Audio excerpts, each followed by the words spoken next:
Hello everyone, I hope you all are fine. आज हम बात करने वाले हैं दीप्ति से and she has recently qualified CSIR NET life science. Rank तो बहुत बढ़िया आई है, so let's know her preparation journey. देखते हैं आप इनसे क्या क्या सीख। Hi Deepti, how are you doing dear? Hello, ma'am. I'm fine. Thank you. What about you? I am also perfectly fine. So पहले तो बहुत बहुत congratulations that you have qualified JRF as well. पहले तो मुझे बताइए क्या स्कोर है, क्या रैंक है आप? Ma'am, मेरा स्कोर 99.78 परसेंटाइल है and my rank is 64. Okay, wonderful. I think 64 is a great rank, बहुत बढ़िया रैंक है। तो पहले तो Thank मुझे you so बताओ कि पहले बताइए प्लीज, क्या आपको लग रहा था कि ये रैंक आ जाएगी या फिर मुश्किल लग रहा था? क्या रिएक्शन था रिजल्ट देख? मैम रैंक इतनी एक्सपेक्टेड नहीं थी ऑल्दो बट या आ गई तो खुश हो गए थे एकदम से ओके। या क्या वो आपको वो मोमेंट याद है जब आपने रिजल्ट देखा होगा, शायद फैमिली फ्रेंड्स के साथ में या अकेले? Ma'am there is a funny story मैंने पहले अपना रॉन्ग रोल नंबर टाइप किया था एंड ओ। मेरी रैंक मैंने 69 देखी पहले ओके। एंड उसके बाद मैंने क्रॉस चेक किया, मम्मा को दिखाया तो मम्मा ने मेरा रोल नंबर क्रॉस चेक किया एंड शी सेड कि ये तो गलत रोल नंबर है। तो उसके बाद मैंने फिर से चेक किया तो it was 64 so it was fine. Okay. चलिए, वंडरफुल। कम से कम 60 जो भी रिजल्ट से रैंक तो थी, तो आपको शायद खुश तो आप तब या भी हो गए होंगे। या ओके, वंडरफुल। तो can you tell me, masters में आपने कौन सा सब्जेक्ट पिक किया था, किसमें मास्टर्स किया आपने? मैम मैंने मास्टर्स ज़ूलॉजी में किया है। Zoology, okay.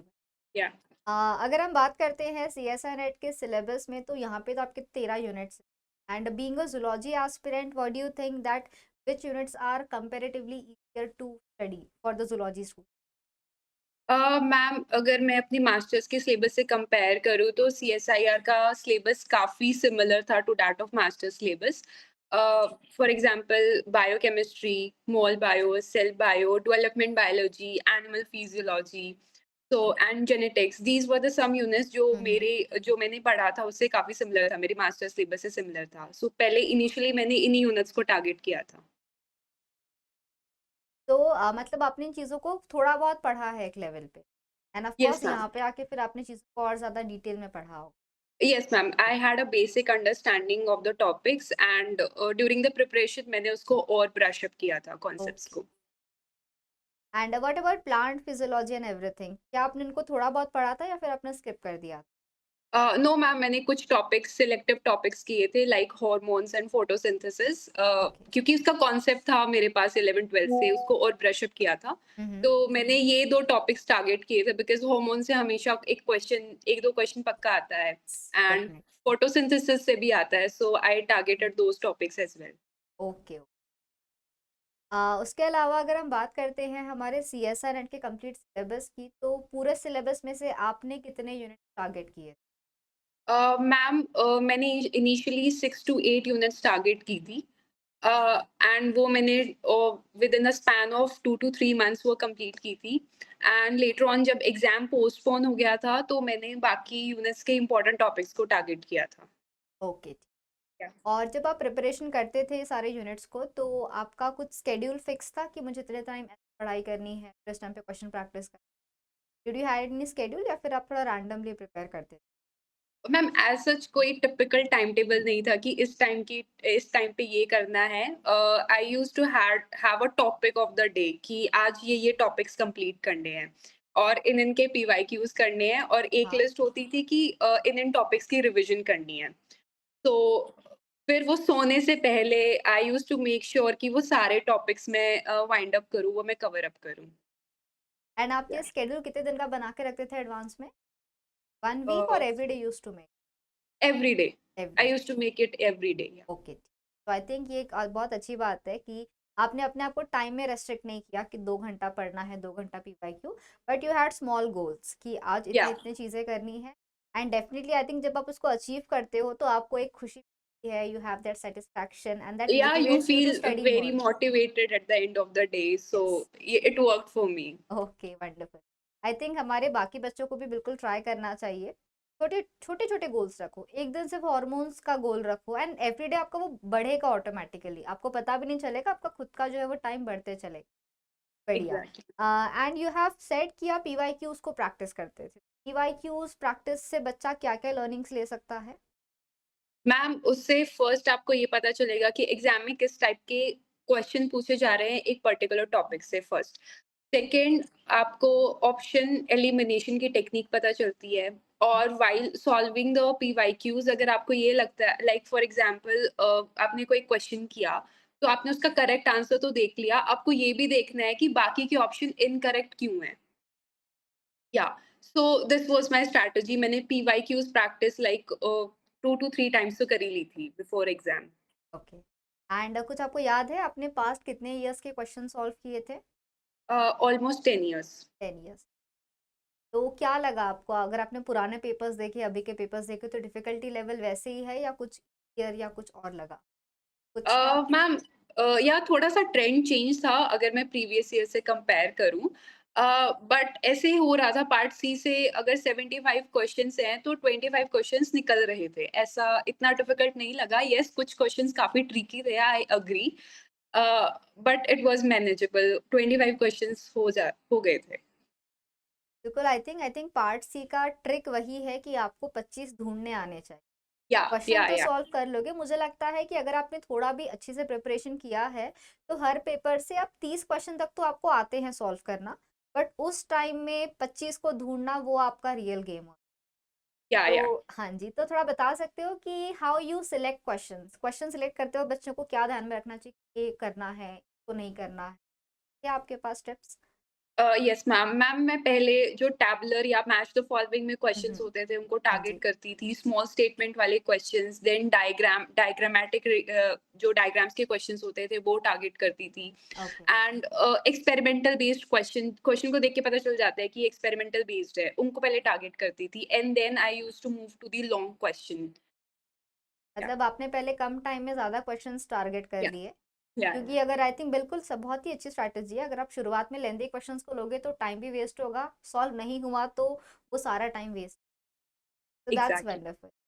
एक आपसे ये जानना है मुझे कि व्हाट इज़ योर प्रेफ़रेंस कि आपको मेमोरी बेस्ड क्वेश्चंस पसंद आते हैं जिसमें आपको करेक्ट स्टेटमेंट करेक्ट ढूँढना होता है या फिर आपको ग्राफिकल क्वेश्चंस, एक्सपेरिमेंटल क्वेश्चन ज़्यादा मज़ा आता एक्सपेरिमेंट क्वेश्चन में ज्यादा मजा आता है। है? आई थिंक वो लर्निंग वाला पार्ट थोड़ा-सा बोरिंग हो जाता है। एंड या मुझे काफी लगता है बोरिंग। काफ़ी बार उसमें से ना कुछ एक आध पॉइंट होता है जो शायद हमने नहीं सुना होता, नहीं पढ़ा होता है, तो आप उसको मार्क नहीं कर पाते। ओके। यस। सो ये बहुत अच्छी बात है कि आपको अपनी खुद की स्ट्रेंथ पता थी and you work towards it and आपने किया है। काफ़ी बच्चों का ये वाला पार्ट वीक होता है तो उन लोगों का वो पार्ट अच्छा हो सकता है कि आपको लगता है कि आपका एक्सपेरिमेंटल ग्राफिकल आपको जल्दी समझ में नहीं आता है तो आप डेफिनेटली उनको ट्राई कर सकते हो। बट ये आपको खुद के बारे में जानना होगा और ये तभी हो सकता है जब आप क्वेश्चन प्रैक्टिस करो। Yes ma'am. हाँ जी। बात करते हैं थोड़ी प्रिपरेशन की तो जो आपने यूनिट्स मुझे बताए हैं फिजियोलॉजी है बाकी सारी चीज़ें तो काफ़ी सारे टॉपिक्स ऐसे हैं जिसमें आपको ना लर्न करनी होती है। बायोकेमिस्ट्री में एरोमेटिक एलिफैटिक अमाइनो एसिड्स हो गया essential non essential Z DNA A DNA B D. तो टेबल्स को लर्न करने के लिए कुछ आपने ट्रिक्स सोचे थे कि कैसे इनको लॉन्ग टर्म तक एग्जाम तक याद रखा मैम मैंने शॉर्ट नोट्स प्रिपेयर कर रखे, स्टिकी नोट्स प्रिपेयर कर रखे थे और मैंने ओके। उनको अपनी वॉल पे पेस्ट कर रखा था, तो आते-जाते मैं उनको पढ़ लेती थी, तो ऐसे याद हो जाते थे। वो ऐसे देख देख के याद हो जाता है। फिर यस मैम। एग्जाम में आप सोचने बैठो तो याद आता है कि अच्छा हाँ ये वॉल के उस कॉर्नर के उस पेज में लिखा था। Exactly ma'am, exact. Okay wonderful. And we always ask students to practise more and more questions. CSI NET के एग्जाम आपसे पढ़ाई रिवीजन तो एक्सपेक्ट करता है बट ज़्यादा इंपॉर्टेंट होता है कि आपको नॉलेज को अप्लाई करना आना। तो क्वेश्चन प्रैक्टिसिंग आपने कैसे की, कहाँ से की और कितना आप टारगेट रखते थे कि मुझे इतने क्वेश्चन सॉल्व करने हैं? मैम सपोज़ मैंने कोई टॉपिक किया है, सपोज़ मैंने एपोप्टोसिस किया है, मैंने उस टॉपिक को अंडरस्टैंड किया, तो मैं डायरेक्टली उसके क्वेश्चंस लगा लेती थी। और आईएफएस की जो पीवाईक्यू की बुक थी, मैंने वो ले रखी थी, मैं उससे ही क्वेश्चन प्रैक्टिस करती थी। वंडरफुल। एंड मूविंग ऑन हम लोग हमेशा बोलते हैं कि आप लोगों ने full length mock test solve करना चाहिए जिससे आपको थोड़ी स्ट्रैटेजीज आप बना सकते हैं टाइम मैनेजमेंट। तो आपने मॉक टेस्ट लगाए थे एग्जाम के पहले?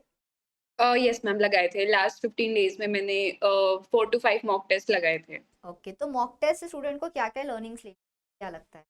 मैम मेन लर्निंग तो आपको टाइम मैनेजमेंट आ जाता है कि डिफरेंट डिफरेंट सेक्शंस को आपको कितना टाइम देना है और कैसे करना है।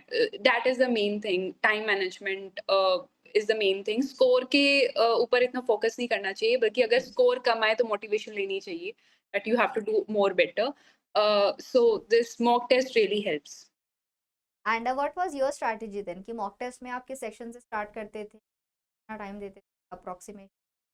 मैम मैं सबसे पहले पार्ट सी से स्टार्ट करती थी एंड मैं पार्ट सी को almost around 1 hour to 30 to 40 minutes देती थी। ओके। एंड कभी-कभी कम भी हो जाता था अगर जल्दी क्वेश्चन हिट हो जाते थे तो। And then I used to move to part B and part B को almost 40 to 50 minutes and then part A. और उसके बाद जो टाइम बच जाता था तो जो क्वेश्चन जिसमें डाउट है थोड़ा, जो रिव्यू करने हैं, मैं उनको टारगेट करती थी। ओके। अगर हम बात करते हैं पार्ट ए की, so it has lots of like aptitude and all these questions. Part A को आपने कैसे सॉल्व किया, क्या लगता है? मैम पार्टी के लिए भी मेरी सेम स्ट्रैटेजी थी। मैंने पहले पीवाईक्यूज़ देखे थे कि किस पैटर्न में क्वेश्चन पूछे जा रहे हैं पार्टी से। उनके जो भी टॉपिक्स थे, उनके कॉन्सेप्ट बिल्ड किए थे एंड आईएफएस की एप्टीट्यूड की एक मैराथन रन थी, यस। मैंने वो देखी थी या। एंड उसके साथ-साथ my brother is very expert in mathematics, तो उन्होंने ओके। भी मेरी काफ़ी हेल्प की थी। ओके। क्या आपको याद है आपने एग्जाम में पार्ट सी के कितने क्वेश्चन सॉल्व किए थे? मैम 24। 24। एंड करेक्ट कितने थे उनमें से? मैम अराउंड 20 टू 21 करेक्ट थे। I think it's very good because काफ़ी बच्चे 18 19 20 तक पहुंच पाते हैं। And you manage 20 plus score करना, जो 20 प्लस क्वेश्चन को अटेम्प्ट कर पाना, जो एक बहुत अच्छा है। What about part B? याद है कितने क्वेश्चन सॉल्व किए थे आपने? मैम एग्ज़ैक्ट याद नहीं है कितने किए थे। 30s में, 20s में? और 30s में किए थे डेफ़िनेटली, क्योंकि मैंने मॉक टेस्ट से अपने आप को एनालाइज़ किया था कि अगर मैं ज़्यादा क्वेश्चन मार्क कर रही हूँ, अगर मैं ज़्यादा क्वेश्चन अटेम्प्ट कर रही हूँ, तभी मेरा बेटर स्कोर आ रहा है, like I am getting above 120। Okay. अगर मैं कम कर रही हूँ, तो आई नोटिस कि मेरी एक्यूरेसी थोड़ी कम हो रही है। ओके। तो दैट्स व्हाई आई डिसाइडेड कि आई विल अटेम्प्ट मैक्सिमम, कि अगर नेगेटिव में भी जाता है, तो I will compensate. Okay. That's wonderful actually. क्योंकि मुझे लगता है कि मॉक टेस्ट देना एक बहुत अच्छी बात है, बट उसके बाद में जो लर्निंग्स है वो आप लोगों ने बहुत ध्यान से लेना। जैसे यस। आपने खुद ने ऑब्जर्व किया कि अगर स्कोर कम आ रहा है तो रीज़न क्या है उस क्वेश्चंस गलत हो रहे हैं, क्वेश्चंस कम अटेम्प्ट हो रहे हैं, आपको मिस्टेक एक बार समझ में आ गई, then you correct it for the next time. तो दैट इज़ वंडरफुल। सो बातें हमने सारी कर ली है प्रिपरेशन के बारे में, टेस्ट के बारे में। उसके अलावा कुछ आप बताओगे कि एक स्टूडेंट का रूटीन क्या होना चाहिए ड्यूरिंग प्रिपरेशन, कि उन्हें कौन-कौन सी चीज़ें हैं जो 100% करनी चाहिए? लाइक फ्रॉम द सिलेबस और एनीथिंग, स्टूडेंट जो भी एस्पिरेंट है जो प्रिपरेशन करते हैं, जैसे कि रिवीजन करना है, क्वेश्चन प्रैक्टिस करना है, लाइक एवरीडे चेकलिस्ट में क्या-क्या होना चाहिए? Okay, so first of all जब भी आप हुँ। प्रिपरेशन स्टार्ट कर रहे हो, you have to first download the syllabus. Okay. आपको पता होना चाहिए कौन-कौन सी यूनिट्स हैं और कौन-कौन सी यूनिट से क्या-क्या सब टॉपिक्स हैं, ओके? ओके। देन आपकी जो स्ट्रॉन्ग पार्ट है उसको आप मार्क डाउन करो एंड वहाँ से स्टार्ट करो, ओके? सेकंड, आपने सपोज़ एक टॉपिक पढ़ा है, ऐसे एपोप्टोसिस पढ़ा है, आपने उस टॉपिक की एक बेसिक अंडरस्टैंडिंग ले ली है, उसके ओके। बाद पीवाईक्यू सॉल्व करो okay. And then make your short notes, okay? मतलब like what I used to do is, मैंने कोई टॉपिक किया है, तो I used to take a blank A4 size sheet और मैं उस पे जो भी मैंने पढ़ा है, वो शॉर्ट वे में लाइक नोट डाउन कर देती थी, हाँ, लाइक हाँ। Maybe in the form of pointers और in the form of diagrams, mind maps and all that. तो उन शॉर्ट नोट्स ने मेरे को बहुत हेल्प किया है in the end, because in the end आप बल्कि बुक्स नहीं उठा सकते, नोटबुक्स नहीं उठा सकते, 2 ट्रू। आवर्स की वीडियोज़ नहीं देख सकते। Those notes helped me a lot. So this was my strategy. Wonderful. I think ये बहुत बढ़िया है कि 4 घंटे के टॉपिक को समराइज़ कर देना ताकि आप उसको नेक्स्ट टाइम रीड कर सको इन 15-20 minutes. I think Yeah. That will save lots of time and आप कम टाइम में ज़्यादा चीज़ें पढ़ पाओगे। Yes, तो ma'am. That's wonderful dear. Lastly थोड़ा वाइंड अप करते हैं। बताइए, who you dedicate this success? किस-किस को आप थैंक यू बोलोगे जो आपके साथ में रहा है in this journey? My parents, they supported me a lot, and I had one friend. She cleared this exam in the December 2023 with a very good rank. She motivated me a lot and मुझे कोई भी किसी भी topic में doubt होता था and मुझे कोई भी क्वेश्चन में डाउट होता था, कोई क्वेश्चन लग नहीं रहा, तो I used to you know what send to her and then my university professors they were very supportive. Okay, wonderful. And बताइए, जो भी हमारे एस्पिरेंट्स जो प्रिपरेशन अभी कर रहे हैं एग्ज़ाम है दिसंबर में, क्या मैसेज देना चाहोगे उन्हें कि क्या अभी करना चाहिए और क्या नहीं करना चाहिए? Main is just understand the topic, it doesn't matter कि आपने कितनी यूनिट्स टारगेट की हैं, हुँ, लाइक हुँ। ज़्यादा यूनिट्स नहीं करनी, इफ अगर आप जो कर रहे हो वो अच्छे से करो, टॉपिक को, कॉन्सेप्ट को अच्छे से समझो and then question practice is must. Okay, wonderful. तो I think that's a very good decision. बहुत सारी चीज़ों को ना लेके चले, पर जिनको आप लेके चल रहे हो, टेक इट वेल। एंड मुझे आपकी ये बात बहुत अच्छी लगी दैट आपने खुद के टेस्ट से एनालाइज़ किया था कि नंबर कम आने का रीज़न है number of questions less attempt हो रहे हैं। तो आई यस मैम। थिंक यस, तो आई थिंक ये हर बच्चे ने नोटिस करना चाहिए। आपको एग्ज़ाम के बाद खुद का पेपर का एनालिसिस करना आना चाहिए कि मार्क्स बढ़ रहे हैं तो क्या रीज़न है, कम हो रहे हैं तो क्या रीज़न है, ताकि आप उन पे और ज़्यादा वर्क कर सकें। Thank you so yes, much Deepti for joining, मज़ा आया आपसे बात करके। आई थिंक हमारे एस्पिरेंट्स ने काफ़ी कुछ सीखा होगा and we really wish you all the very best for your future. I really hope कि जो भी आपके ड्रीम्स हैं आप बहुत जल्दी इसको फुलफिल करें। All the best for that. Thank you so much ma'am. And to all the other aspirants out there, keep studying, keep learning. Exam को बहुत टाइम नहीं बचा है, तो प्रिपेयर करते रहिए, प्रैक्टिस करते रहिए, रिविजन करते रहिए। All the best and